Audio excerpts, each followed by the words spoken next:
George K. Baum and Company opened for business in 1928 as Baum Bernheimer Company.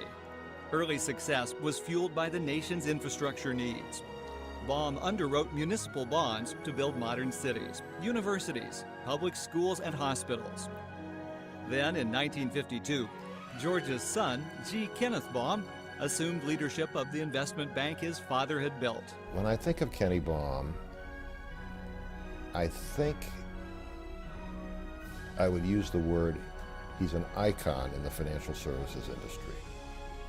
Think about this. Here's a man who graduated at the age of 23 with a degree in history from a fine liberal arts college, Carleton College. Basically, on the day of graduation, he came to work here because his father had had a stroke and needed help to run the business. Well, basically, Kenny ran the business at age 23. Fortunately, Ken Baum knew the firm's staff and the mechanics of their operation. A quick study and natural leader, he soon learned the finer points of investment banking and municipal bonds.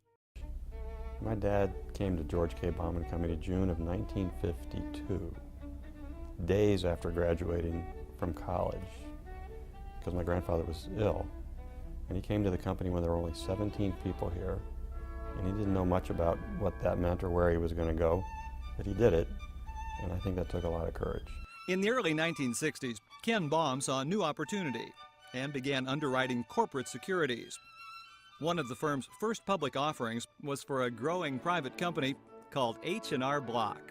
Well, the most important thing that Kenny has done, as far as I'm concerned, has been his relationship with the company, taking us public, serving on its board for, well, we went public in 1962, and I think he went off the board maybe a couple of years ago, so he's been on the board for 40 years or so. George K. Baum continued to grow as Ken expanded services and added offices. By 1994, Ken was ready to pass the torch to his son, Jonathan. He's a great analyst. He really sees strategy well, and then he combines that with honest communication and hard work. It's really been a wonderful recipe. Ken Baum is a devoted family man who invests time and treasure in their hometown's quality of life, in higher education, childhood learning, the arts, land conservancy, and social services.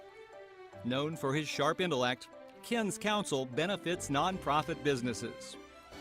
To get someone to commit some company money to support an art museum, it's about calling on them personally, talking to them personally, persuading them of the value of the Nelson to the environment in which that corporation works.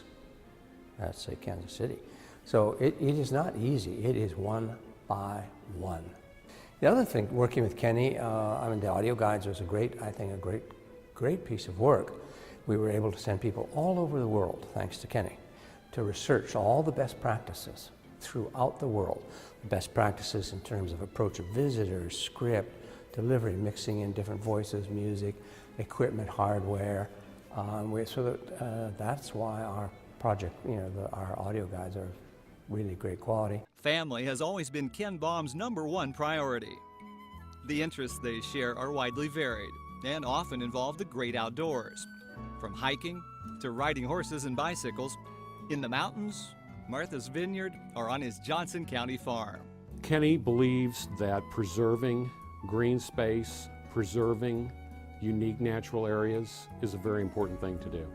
He believed that many, many years ago. He really pioneered the use of conservation easements in Johnson County when he placed a really substantial conservation easement of several hundred acres over his very unique property. His use of a conservation easement preserves all of that in perpetuity. He's also made substantial land donations to Johnson County Park and Recreation District that will allow for the construction of trails along the Blue River and along the Camp Branch Creek on his property. But it's not just his property. I mean, his interest has gone to preserving green space in unique areas in the state of Kansas. For instance, the Tallgrass Prairie, the state of Kansas. His work through the Nature Conservancy has been very important. Ken, His wife, Ann, and their entire family are making long-term investments in Kansas City through the George K. Baum Family Foundation. If you look over his resume from, the Chamber of Commerce to the Civic Council, he's in particular championed UMKC and appreciating the important role that higher education plays in the quality of life. He's been very involved in various Jewish philanthropies. And so I think the spectrum of what he cares about is wide and varied. But I think as of late, he and his family have really focused on early childhood education. And I think it goes back to that astute investment banker knowing that if we can make a good investment in the early years, think of the dividends it can pay as our young people grow up to be productive adults. Kenny Baum enjoys extraordinary success in business because he understands numbers as well as how people interact to make things happen. He is naturally enthusiastic and effective, but doesn't care one whit about getting credit. Kenny Baum is an outstanding choice for the Hall of Fame because he epitomizes everything that JA stands for. He's an entrepreneur. He believes in learning on the job. He's proved it. He believes that anybody can do anything they set out to do. And he starts with an idea and then gets out of the way and lets people move on with it and build on it. Tonight, we salute Junior Achievement's 2010 Business Hall of Fame laureate, G. Kenneth Baum.